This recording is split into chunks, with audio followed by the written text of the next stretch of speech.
Hey everybody, we're Shayem and Chris, and this is Fan Team Radio.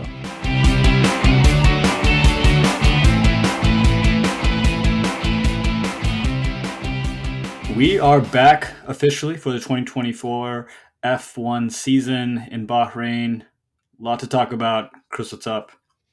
Yeah, great. Formula One is back. It's super exciting. A lot happened and a lot didn't happen. Unfortunately, most of the things that happened off track.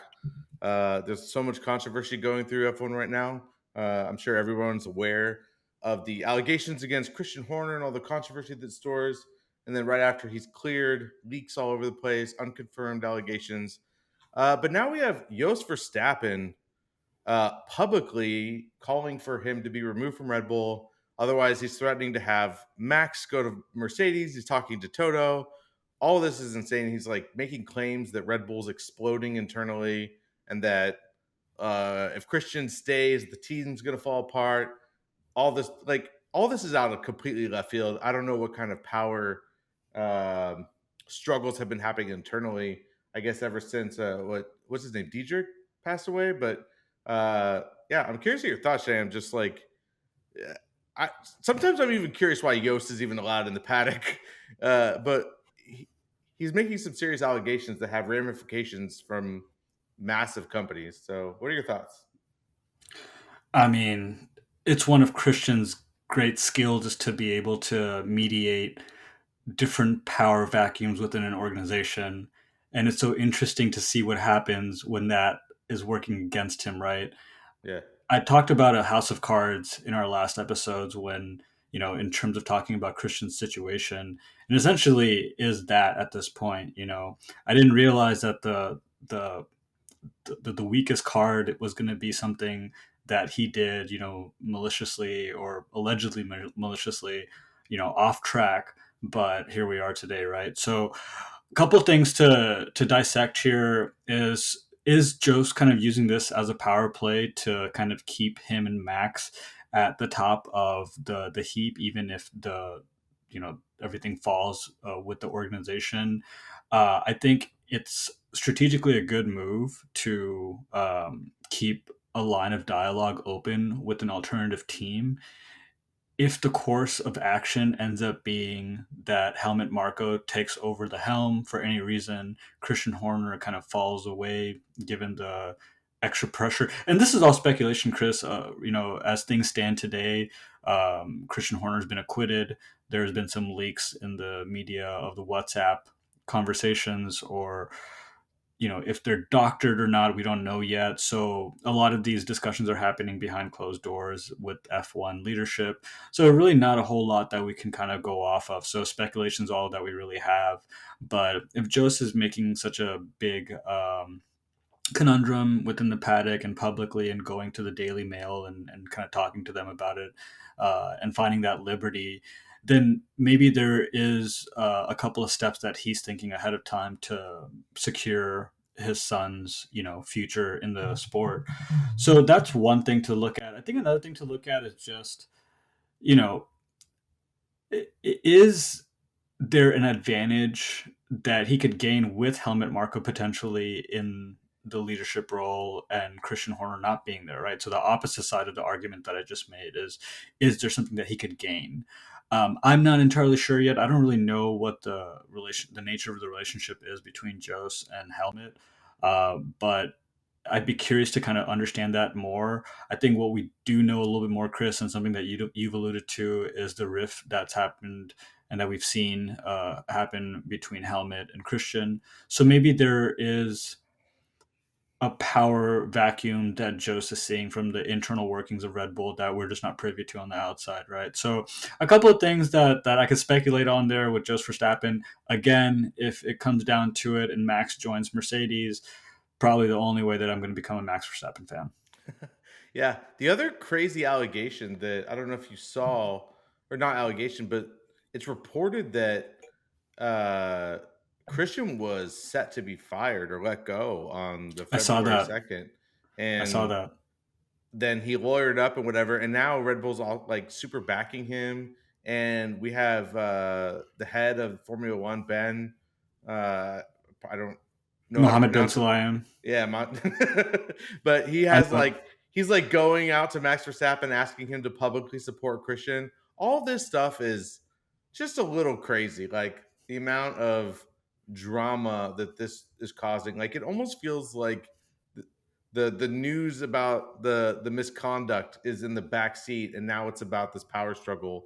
Because I doubt Yost is like vying for Christian's termination over this thing he's been reviewed and approved for. Like it sounds like I don't know. There's all sorts of conspiracy theories that Yost is the one behind the leaks, all these crazy stories and everything that he's trying to just remove Christian so that he can run the team with helmet, so on and so forth. But either way, like I will say this, Chris. I think it's just another illustration of, and I'll keep using this House of Cards metaphor of the F1 leadership and FIA, whoever wants to take ownership of this, maybe both, that they're actually building their house of cards in an upside down triangle in a way, where if the top pieces, if one or two are moved, the entire thing's going to come down.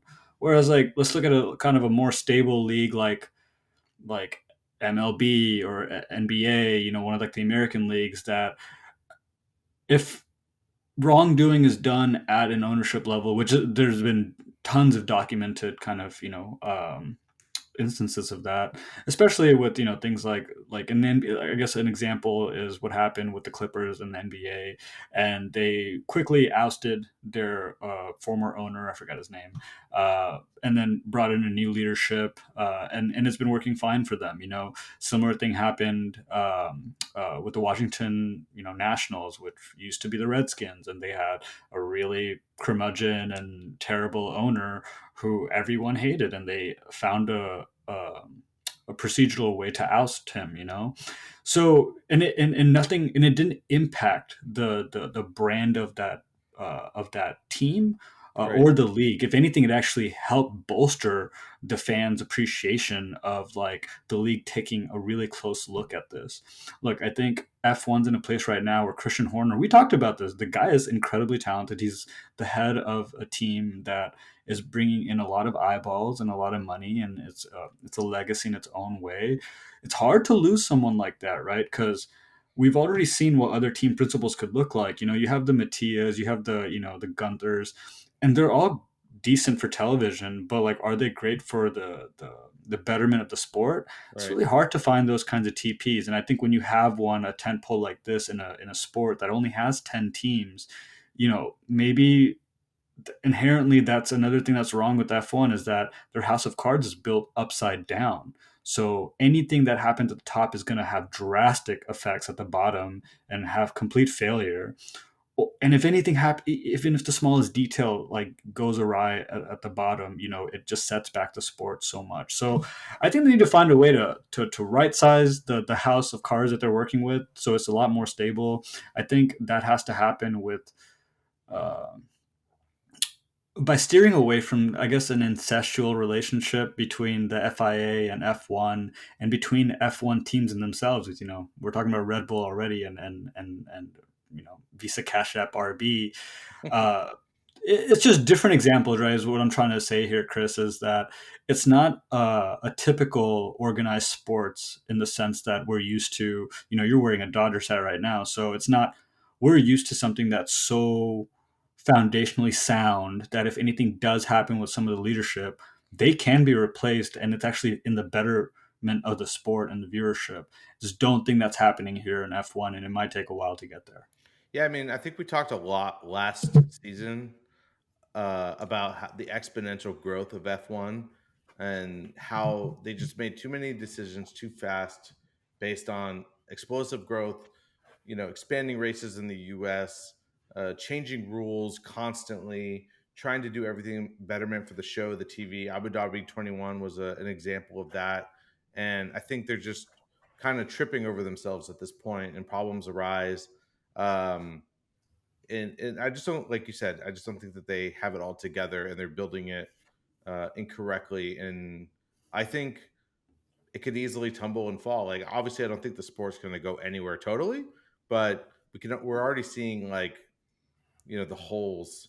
Viewership is down. I think they announced that Bahrain was the worst rated race since 2014. Like there's holes in the It was a pretty system. boring race. Yeah, there Yeah, wasn't a whole lot going on there. I think one other thing, anecdotally, Chris, and I think this will land well with you, is we know what it's like when there's a big piece of the power pie that's going to the representatives, and by that I mean agents and managers. Coming from CAA, we fully understand how much power is wielded by those management and agencies. right. And the reason I mentioned that is because in this instance, Jose is acting almost as a manager for Max as well as his father, right? So, I think there's a piece of this where he is guiding the career of one of the best F1 drivers to ever touch the grid as like a representative.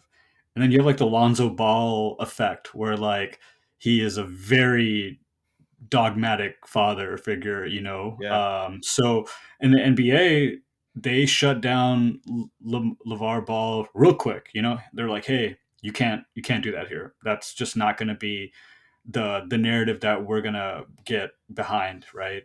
But then on the other side, you got people like I remember when Rob Pelinka was Kobe Bryant's agent. He could make the Lakers essentially do whatever he wanted because he repped Kobe, right? Ended up becoming the GM of the team anyway. So it's like it's just a lot of wearing different hats in the situation, which is unique to the sport, where a manager agent can also be someone's like cousin, dad, family member. Like I think Carlos Sainz has a similar thing with his manager, but his manager is a little bit less volatile. So I don't know. I just think there's another foundational thing that needs to be fixed within the sport. Like, should Jos Verstappen even be on the paddock, like you asked earlier? I don't think so. I think it's if he's going to be the manager for Max or a management figure, like those kinds of things should happen in a more procedural way. If he's going to be a really like outspoken parent, then just don't have him on the grid, yeah. And if he decides to pull his son, you got to kind of stick by your laurels at that point and just say like, hey,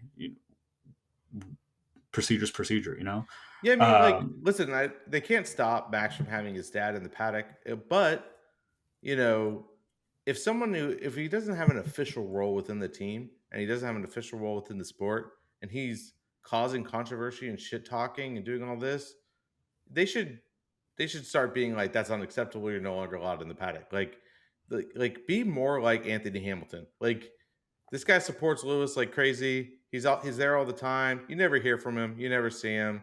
He shakes hands with Max even when they lose. or All be that like kind of Checo's dad, just yeah. really loving and happy Just all the like, time. oh my god, Check was on the podium. This is amazing. Yeah. Yeah, it's just awesome. Like I would love to see that. I would love to see Joe's kind of break a smile, but he is the way he is, and Like I maybe don't know it's whether internally Max supports the guy or not, or whether he truly loves him or whatever.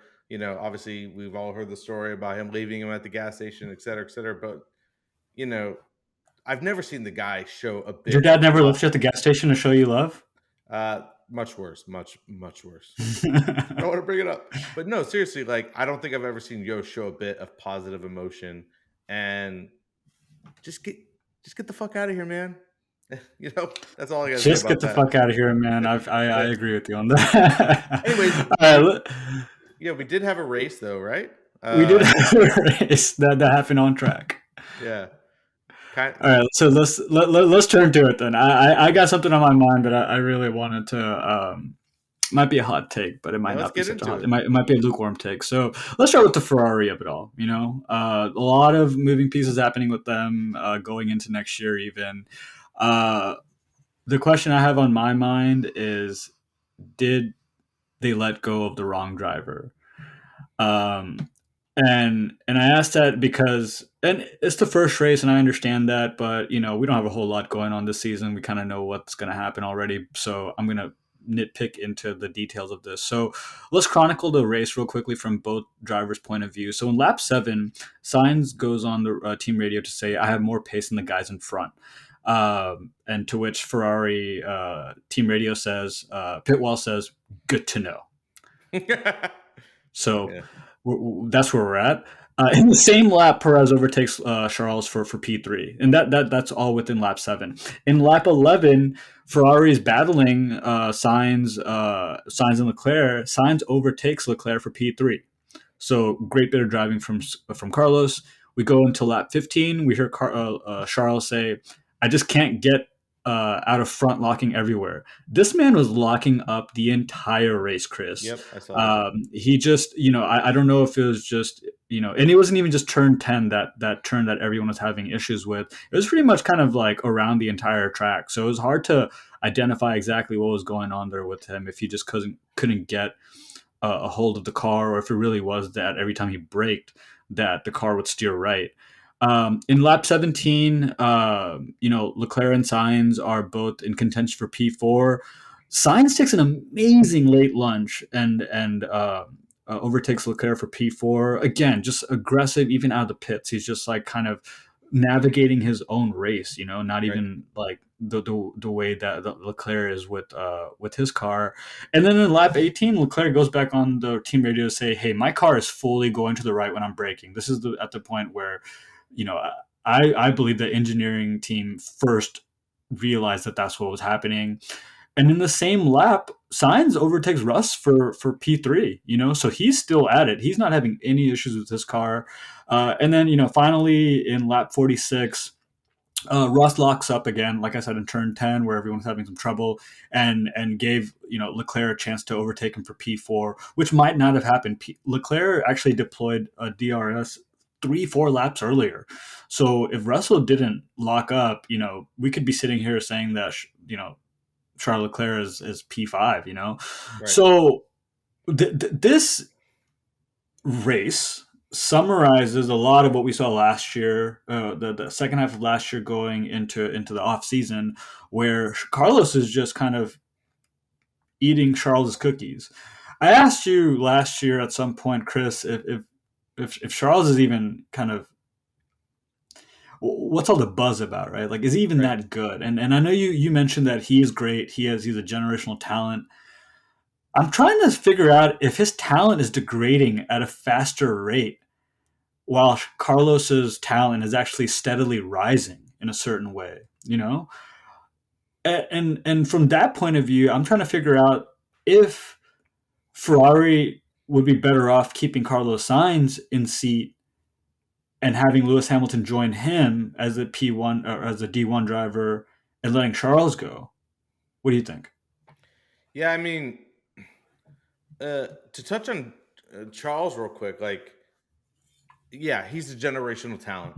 The guy exhibited talent that most drivers couldn't do. Like, he was dominating every other sport he was in, and I do think that he has like WDC potential. That being said, I don't ever see fight in Charles, which I guess makes it's sort of like an oxymoron paradox that he's not a WDC talent, because every WDC that's out there, whether it's Max, Lewis, Alonso, Vettel, these guys are all constantly on the horn, trying to figure things out, being aggressive, deep lunges, stuff that we're seeing from Carlos Sainz. And Charles just doesn't seem to have that.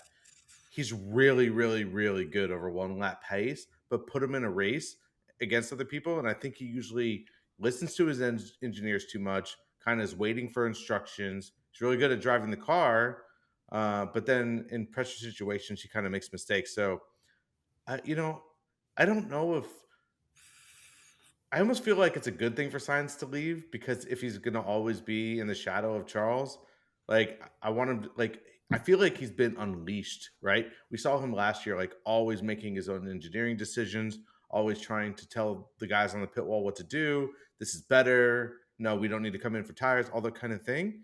And now we see him battling Charles without any, fear of getting fired, because he's already fired.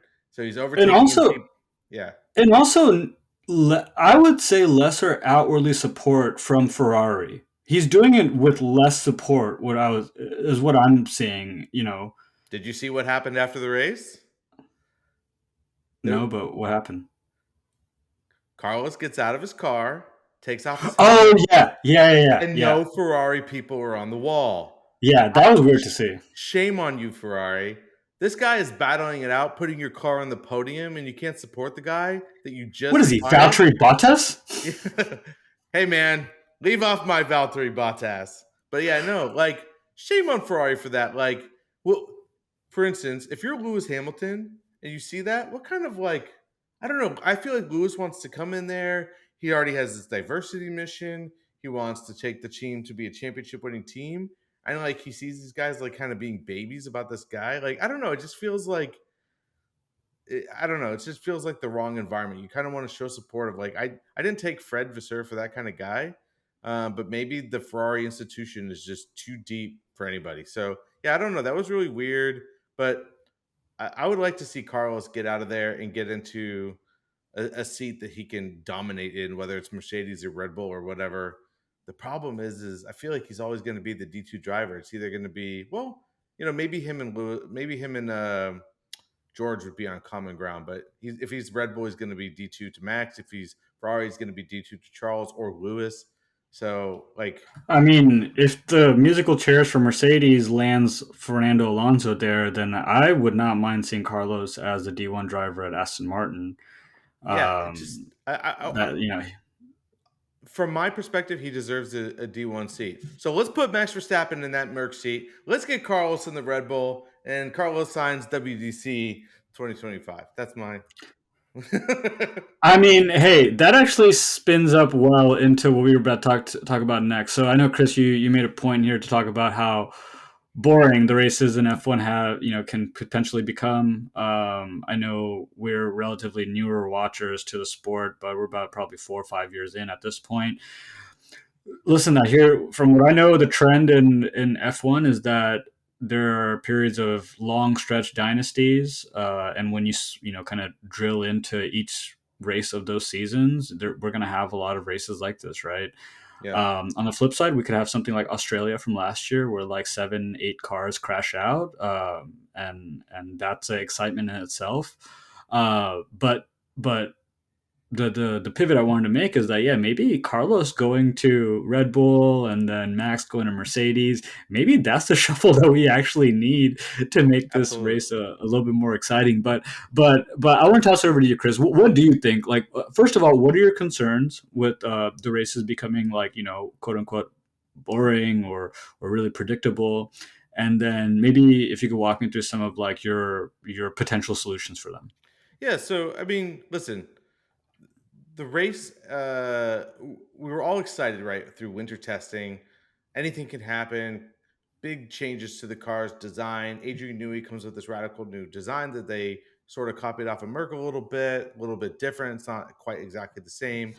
And, everyone just assumes Red Bull's going to be dominant. But then we get into qualifying, and it's actually pretty close. Charles Leclerc's Q2 time would have actually put him on pole had he done it in Q3. And so everyone's like, holy shit, like we may actually have a pretty close field here. And then very quickly, I don't know, Max was like 7 seconds ahead by like lap 7 or whatnot. And then he was just, I think he finished the race like 20, 30 seconds ahead, and he was probably coasting. And I think we all just sort of expected this to happen. We're right back where we ended off in the last season. And with that much of a gap, like you said earlier in the show, we already know what's going to happen. So, but there's also been something else that's been happening. When's the last time you remember a crazy like lap one, turn one incident? When's the last time we had massive pileups? Like you said, it was Australia, right? And it doesn't happen very often, and it's very rare. And I think that's honestly, in my personal opinion, and I could be completely wrong. I only know so much. I think that's a result of the cost cap. I think drivers are being way more cautious, not taking as many chances, not going for that gap because every crash, every wing, every part of your car is a financial implication to development for the future. And I think I understand the reasons why the cops cast was implemented. You want to bring the field closer together from the infinite money teams of Mercedes and Red Bull and McLaren, and bring the Haas's and Williams closer together.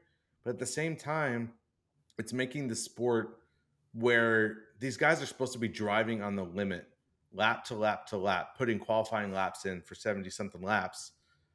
And they're just not. Like it feels very processional.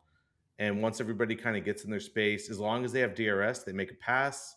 The deep lunges are few and far between. I think that's just a caution. I think teams have instructions for drivers to not crash. I mean, you can see every time Mick crashes, the gut wrenching, like, I got to call Gene, and it costs millions of dollars to fix these cars, which is huge implications. Um,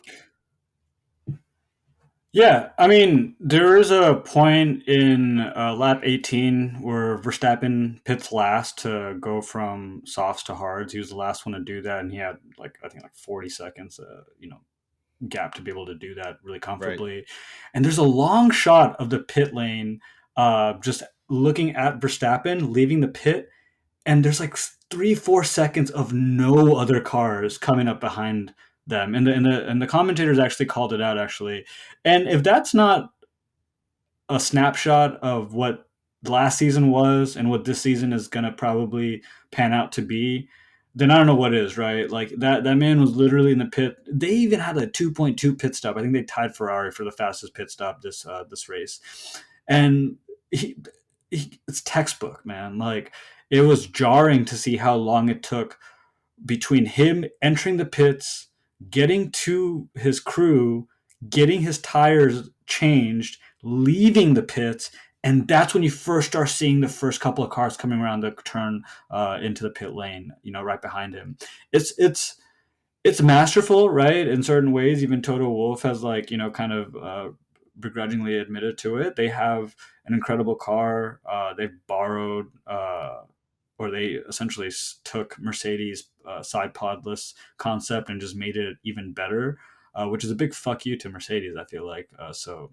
Adrian Newey just There's not that every. shot of Newey looking at the Merc car from last year where he's like, I can fix her.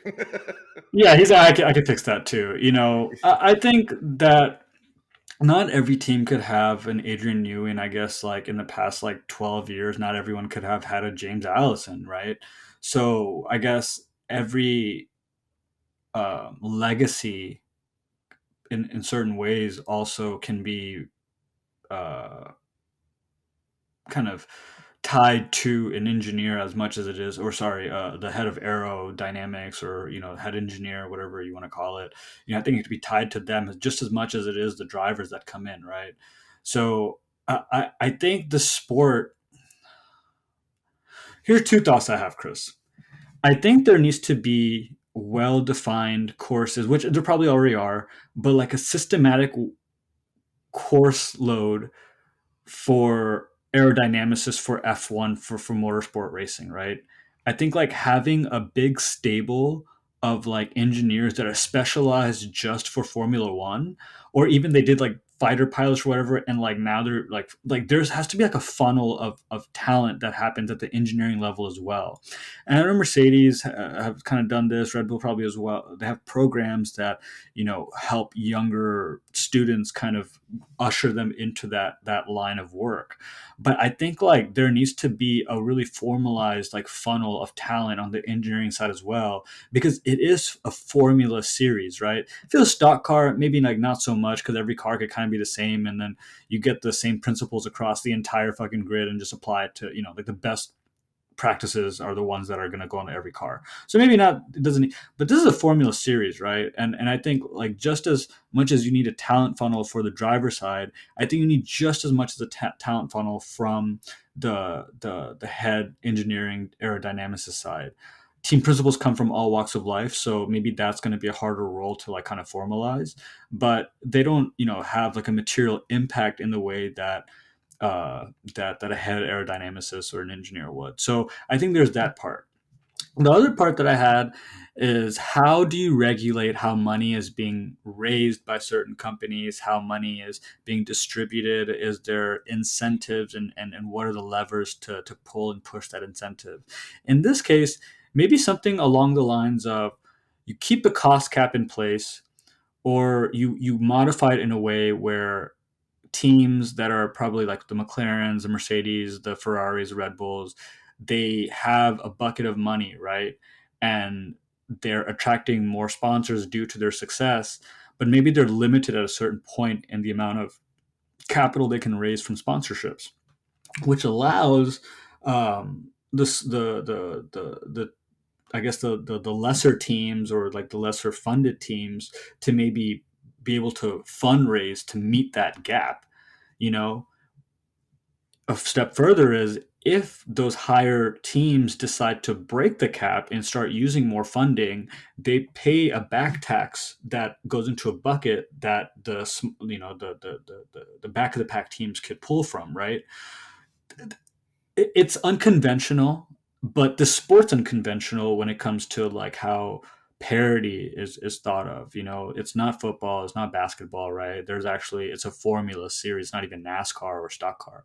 So I think there has to be a push pull of funds, and maybe like some sort of like benefit, cost benefit for doing such moves that help, that help this cost cap, bridge this cost cap, but also give teams enough competitive edge to for Mercedes to catch up to Red Bull, right? And Mercedes is like, hey, like, we're willing to like bite the bullet and spend X amount of tax dollars to a lot to like smaller teams to be able to catch up to Red Bull.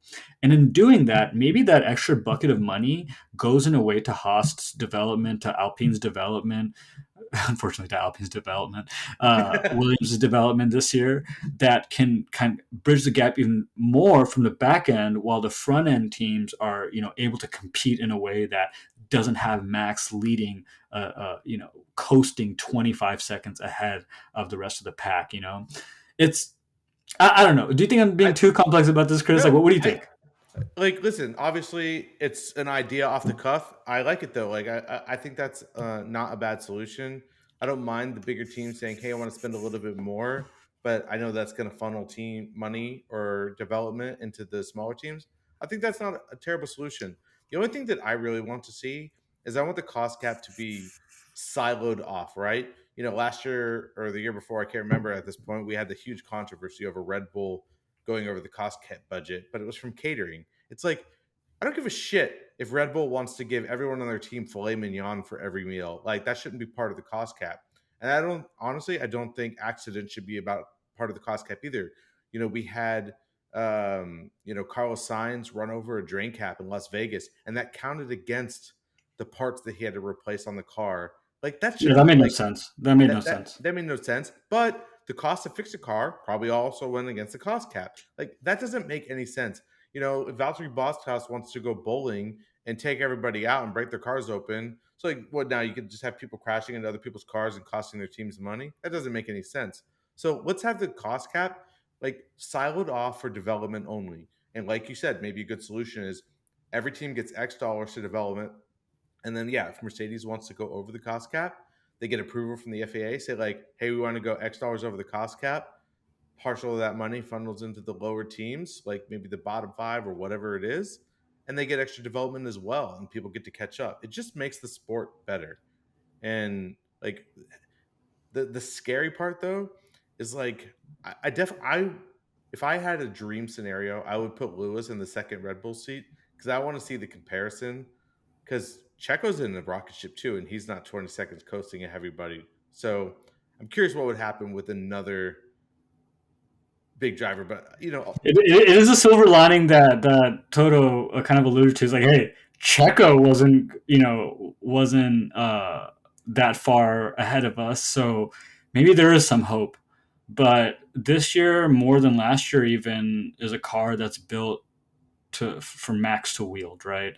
And Checo just so happens to be a driver that has a really dope car, but probably not built to his driving style. sure. And any that's why I don't really want Alex Albon in a D2 seat. If I could avoid it, I wouldn't want Carlos Sainz as the D2 driver. These guys are really talented, but you know what you're going to be subjected to as soon as you get into Red Bull. Like, it's no secret. I think the only person that might have any kind of way to get his fingerprints on that team in a way that could maybe take away a little bit from Max is, I think, Liam. I think Liam, he's a talented driver. He's young. he will happily take a back seat to Max. He outdrives Yuki and Daniel. Um, the team has a reason now to be like, all right, let's start maybe taking some of Liam's inputs over the course of the next couple of years to start building a car that's going to be more adapted to him. While Max is kind of like going into the, he's not going to sunset just yet. I think he has a couple more world championships still to go. But as that roller coaster is like ending, you can start the Liam Lawson project at the same time. I think an older driver or someone that's probably in the same kind of years in the sport as Max going into that D2 seat, they know what they're going to expect, right? Like the team's not going to galvanize around them. But I think that having someone like Liam in there gives Red Bull a reason to probably start working on a car that's much more suited to him. Whereas Checo, kind of again, I think Checo's doing a fine job. He's not doing anything to give Red Bull a reason currently to look away from him. So I think I'll talk a little bit more about Checo later on in the segment. But what other thoughts you have, Chris? Yeah, I mean, uh, just touching on your point real quick, like if it's not Carlos or something like that, I want to see Liam in that seat. I think he's a great choice. He showed that he has the chops to be in that seat, so I think that'd be a great option. Uh, Real quick, back touching on the points for kind of making the sport a little bit more interesting.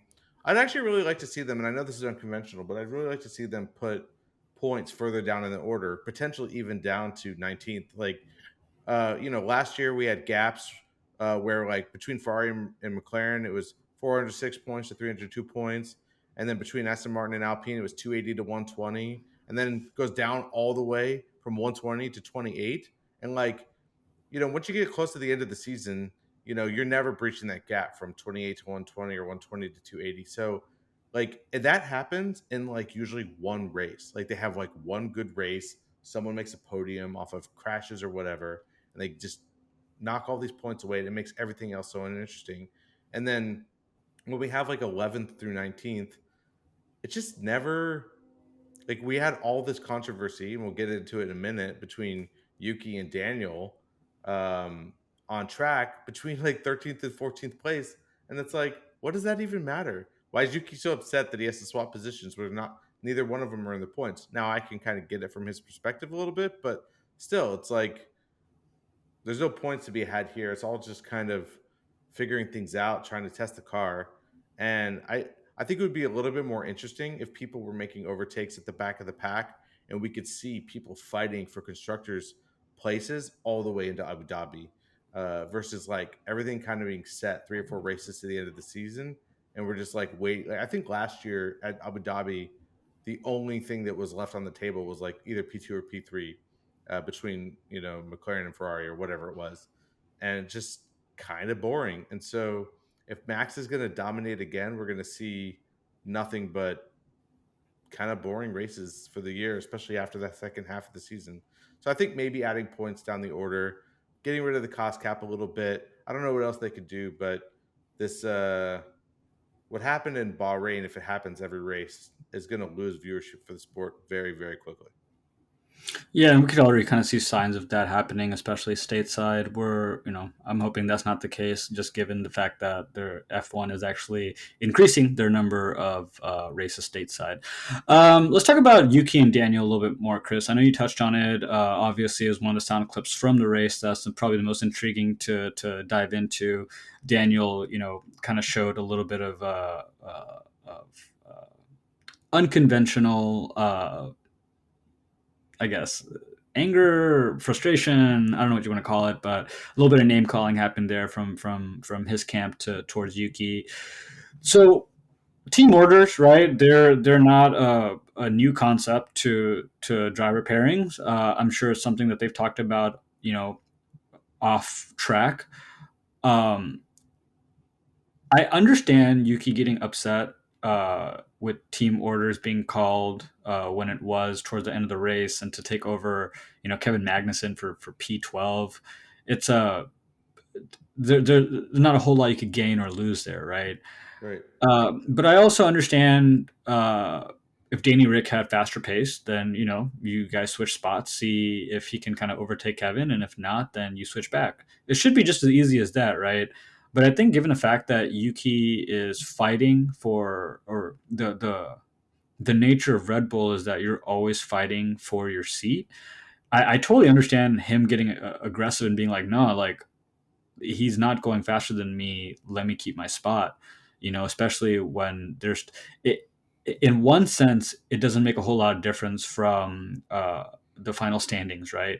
But in another sense, it makes a whole lot of difference in terms of when you audit these two, three, drivers over the past year, and when Red Bull leadership makes their decision on who's going to go into like the big team. These things are, I guess, scrutinized really heavily, right? These Right. like inches and meters. So I can kind of see it from both ends. I think where I finally net out is in the Yuki Tsunoda camp. I think, listen, you guys asked this kid to race for you for the past 4 years, or it's on 4 years now, and he has no kind of sight to get into a Red Bull seat. But then you're fast tracking Danny Ricciardo to come in, which is a good experiment. But Yuki has shown that he's faster than Danny at qualifying and in race pace. Um, so I get it. If I were to kind of side with one camp, it probably would be the Yuki Tsunoda camp here. But I would love to hear your thoughts, Chris. Like, do you think like they did him dirty? Do you understand do you empathize with both camps? What are your thoughts? It just like there's not much more to be said. Actually, I agree with you. I side with Yuki. The only thing I don't necessarily side on him with is, his outburst post Sure. race, Yeah. because listen, I think if he had caused a collision and crashed both cars, Helmet might have literally just axed Yuki in Nick DeVries style, like because that would have been a lot of money um, out the door just for some hothead. And that's my only complaint about Yuki and criticism of him is that he's had 4 seasons to rein in his temper and he's been unable to.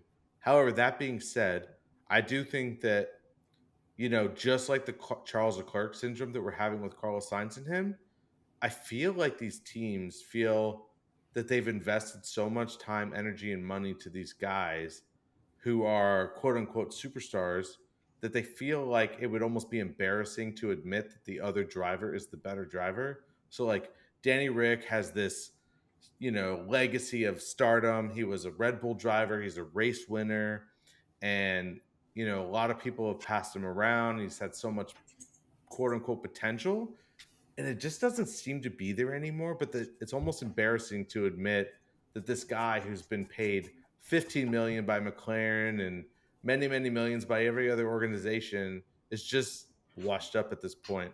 So I feel like they wanted to see, Danny go for the overtakes and take him, and so they could be like, look, putting Danny in the seat was the right choice. So I think they did him a little dirty, especially not switching back at the end. Um, Yeah. so like but it does feel like a little bit of favoritism, and I don't mind, being in Yuki's mindset, being frustrated and upset about that. At the same time, like, I don't think Yuki's going to get that Red Bull seat. I actually don't think Danny is at this point either. Um, and just a little off topic, but like, what a letdown! Like RB, like topped the leadership on day 2 of Yeah. winter testing. Everyone was hyped about it. It was like did they, they copied as much of Red Bull as they could. Are they actually going to be a good car? And they're just back. Everything is the same as last year.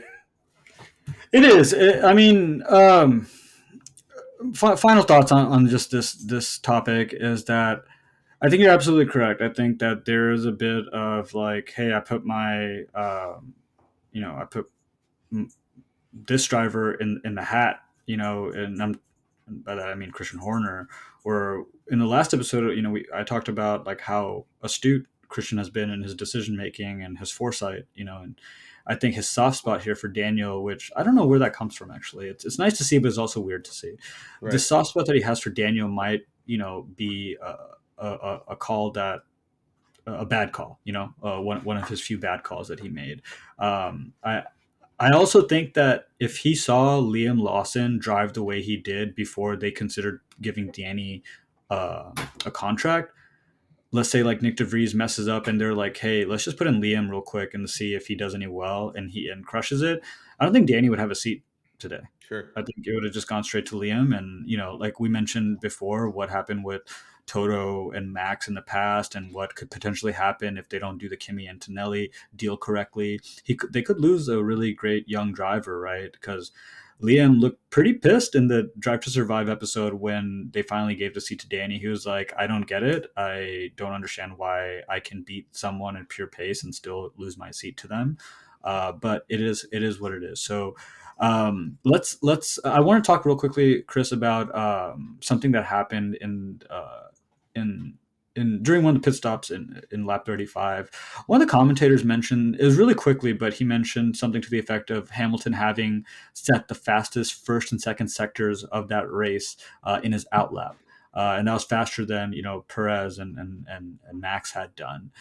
It gives me a little bit of hope in the fact that in essence that there is some performance that that car can like aim towards. Obviously, cooling has been something that has been a thorn in Mercedes' side for a while. I don't understand why that's a problem that still persists with that organization. But between the battery kind of failing on Lewis and just the cooling effects that were suboptimal for his Mercedes, especially, I think those are things that. Fingers crossed, man. Like I really hope those are fixable issues that Right. help Lewis kind of get the car into a place because George seemed like he was competing pretty well this week against the Ferraris, and especially in qualifying. I think there's a little bit of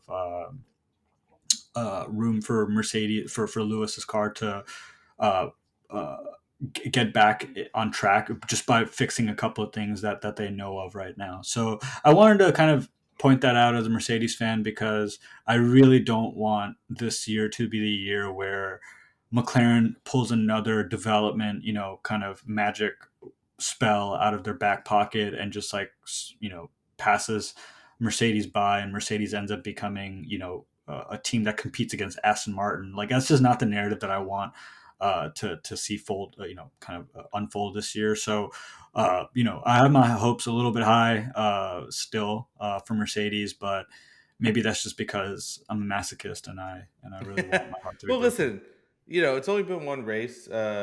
Tracks vary so much, tarmacs, elevation, changes in elevation, and just time of day, track temperature, everything matters. So, y- I think ultimately Mercedes is in a better spot from day one than they were last year, day one. And everybody increased development and actually caught Red Bull by the end of the season. I think that's why there was so much hope that we would not end up right back here. So if everyone's able to fast track that development a little bit, then hopefully we'll be able to close the gap and see Lewis be able to fight Max. The only scary thing is that Adrian Newey has already come out and said that we have a massive upgrade already planned and the car will look very different post Imola, and like they're expecting huge development gains, and it's like if that happens, we're in deep shit. So we'll I see. mean, you're But not in deep shit. I'm in deep shit. yeah, but like, listen, as much as I'm a Red Bull fan, and most of it stems from Max's just pure dedication to racing. He hates the glitz and glamour. He hates social media. He doesn't like the drama. He's just always out there being like, I just want to race, yada yada yada. And he's very ferocious about it. And he is kind of a dick sometimes, but that's just because he wants to win. And as much as I love all that, I don't want it to be him driving around like a fucking parking lot and can't see anybody.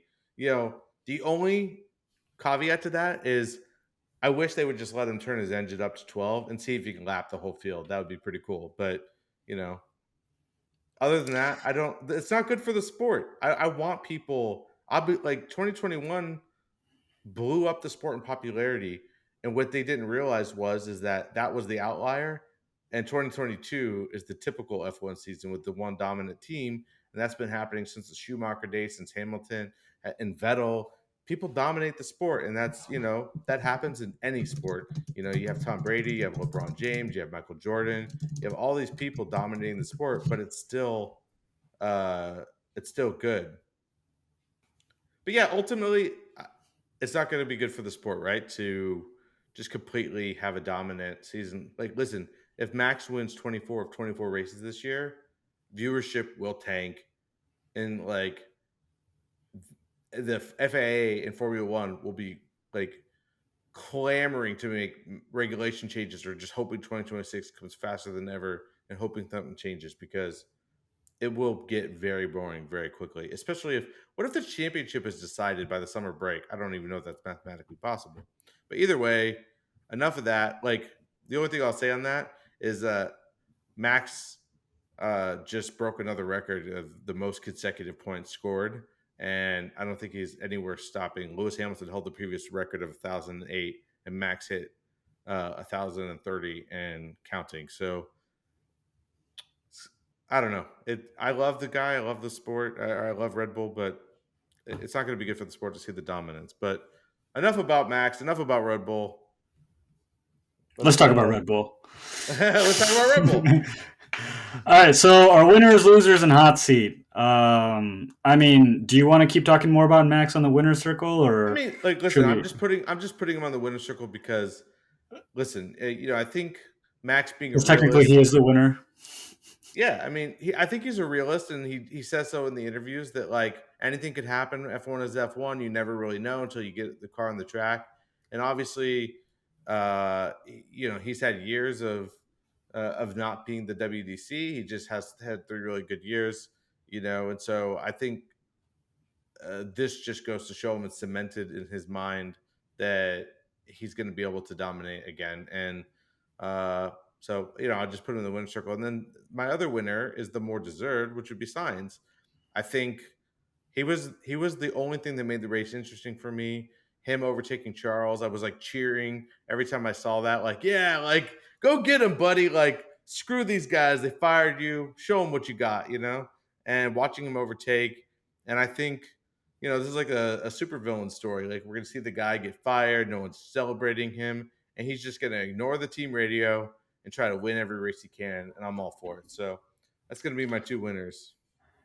Yeah, I mean, I'll pick up where you left off with Carlos. He had a real Kimi Raikkonen kind of skew to him, right? Like the just like devil may care, like fuck it all, like kind of thing.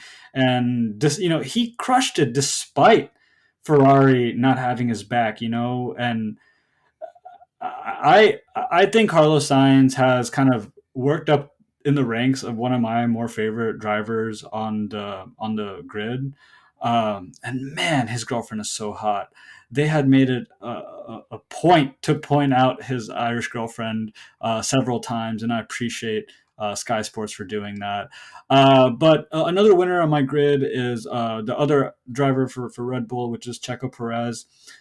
Look, he's just had a surmounting amount of pressure going into this year with all these other speculations of drivers coming in and dethroning him. But he put the car where it's supposed to be this race. He'll keep his seat if he just keeps doing what he's doing right now, and just kind of concedes to Max becoming the WDC. Right? I don't think there's a whole lot of fight left in him the way that there was last year, and that might actually work in his benefit in terms of kind of tempering like the amount of stress that he's having to go through. So I would put Checo in my winner circle. That's about it, man. I only got Carlos Sainz and Checo Perez in my winner circle this week. In terms of losers, it's a little bit bigger. Do you want to start there, or do you want me to Yeah, start? sure. I mean, I'm just gonna go ahead and say the entire grid besides Max. Like, I listen, know you were. you're in this sport to win races and to become WDC. Like, as much as people need to be like down to earth and realists, you're not going to ever be in F1 if you don't believe that you can be a champion. Almost every professional athlete thinks that they're the best. They think that they have what it takes. I mean, you see this in like other sports like UFC, when you have like guys who completely get their ass kicked every time and they think that they can be champion. It's just, you have to have that dog eat dog mindset if you want to win. And all these guys have that mindset, and all their dreams are ripped apart knowing that no one's going to win a race this year except for Max. Like, it's such a demoralizing thing to say.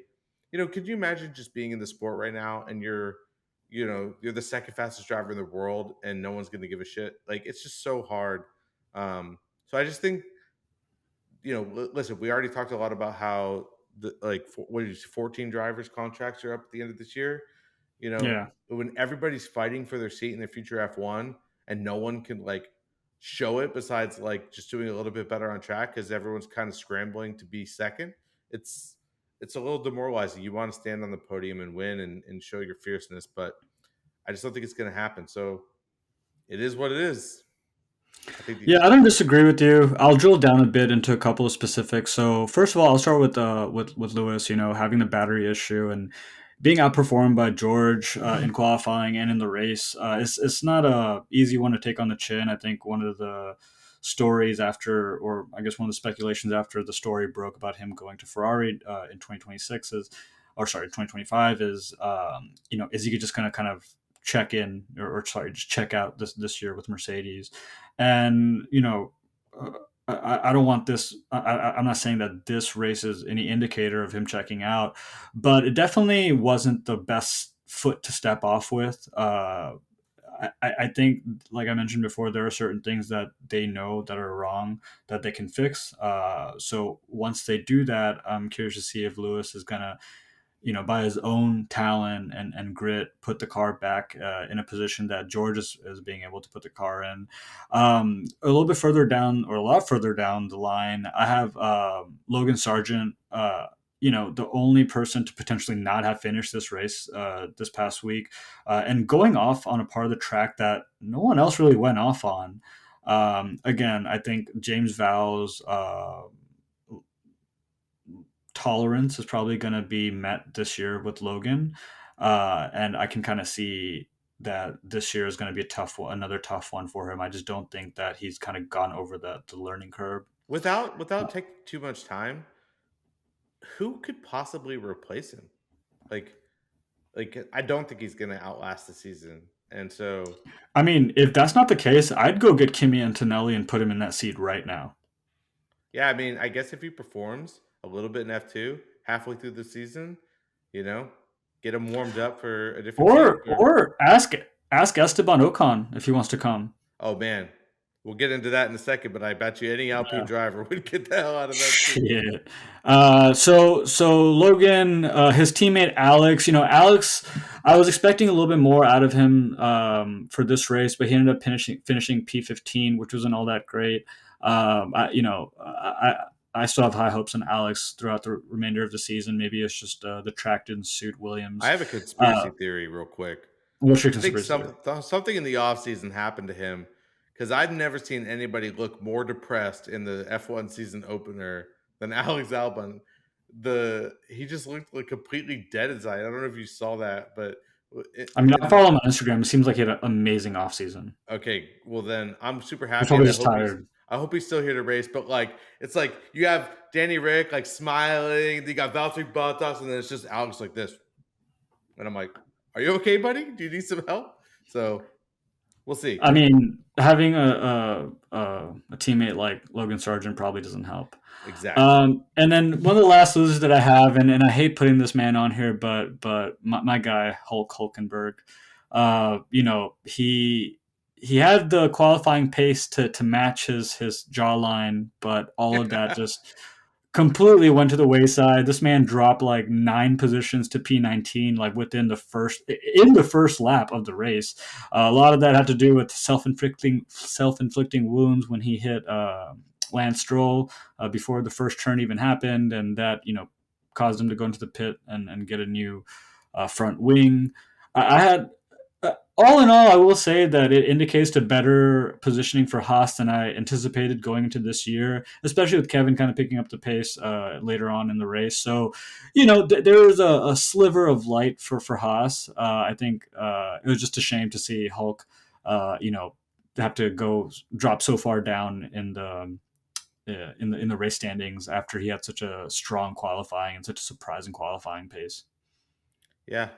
I don't disagree with you. Like, unfortunately, that's been the story with Hulk, though, right? Like, he's had amazing qualifying pace and just suboptimal race pace, and maybe that's just down to the Haas car. Like, maybe you can take the Haas car to 11 for qualifying and take it to the limit. Hulk's really good at that, but doing that over 50, 70 laps, maybe they have issues with You degradation. think there's a contrast with good qualifiers like a Charles and a Hulk that during race pace they just kind of seem to lose it all. Listen, there's something there, like qualifying pace and race pace. Like, listen, I race, with our buddy Sam in the video game, and I constantly beat him in qualifying, and he decimates me in the race. There's something just about like being able to, you know, It's almost like two different sports. it's 100% two different sports. It's about longevity versus like taking a car to the limit. You can't take a car to a limit in a race every lap. The car will just fall apart, tires will fall apart, all that kind of stuff. So it's about like pure just finesse to getting that Yeah, car around as fast as possible. It's different. It's completely different. it's a So 100-meter dash versus a marathon. exactly. And Usain Bolt's probably terrible at a marathon. So uh Yeah, but you know who's not? Xavier Worthy. He hit a 4.21 at the combine, breaking everyone's record. He is from the University of Texas, my alma mater. So just shout out to by Xavier the way, Worthy. I don't know his name. We will shout out to your boy. Uh But I don't know if you heard that sad story. The Kenyan, I think it was a Kenyan. Yeah, the I don't marathon runner. He died in. Was it a car crash car or crash, and he was something? going to be sub Yeah, 2 hours, and it was like just a matter of time because he was yeah, like knocking seconds off. And then I just hate when tragedies like that happen. So if you yeah. guys aren't into running or following that, just wanted to shout out since we got on the subject. But how about your hot seat? Hot seat. So it's Alpine. Everyone's hot seat is Alpine. To see the fall from grace in it's like watching someone fall down the stairs and not having anything to clinch onto, like no railing, right? Um, it's so some news that kind of happened in the last 48 hours. Their technical director Matt Harmon and their head of Aero Dirk De Beer have both resigned.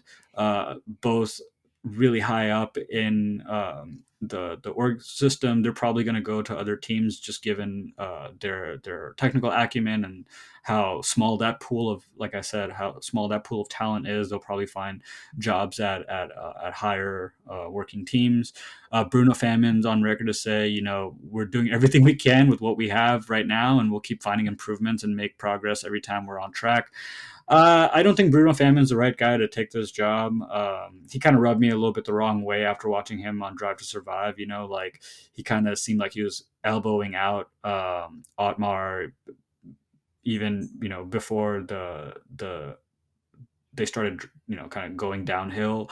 Alpine's in a really bad place, man. I really don't know what to because they're not a works team, they're a manufacturing team, right? So it's not like they don't have the resources or the funds or the facilities to to not produce a competitive car. And Chris, if you recall, maybe like 2 3 years ago, they were like fighting with Aston and McLaren for that P4 P5 spot.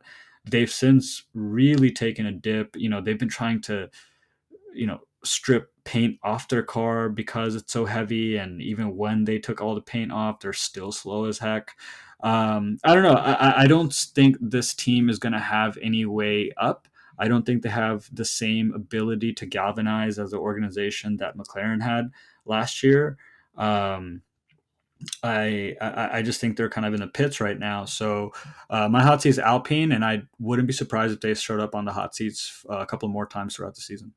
Yeah, just to touch on that real quick, like I'm really curious how Ryan Reynolds and team are feeling about their investment into the company, just because they have completely become last place, like in an embarrassing kind of way. Like you said, they're a manufacturer. Like there, I don't know if you saw, but there's like rumors that they're going to change the name from Alpine to something else to not kind of embarrass the car brand name, because it's a little embarrassing of how bad they're doing. So, I um, mean, I guess they're not going to go back to Renault then either. yeah, exactly. I don't know what's going to happen, because the, they're very much reminding me just of like Mazepin's like Haas days. Like they're just shit in the bed. I don't know. I don't know what to say.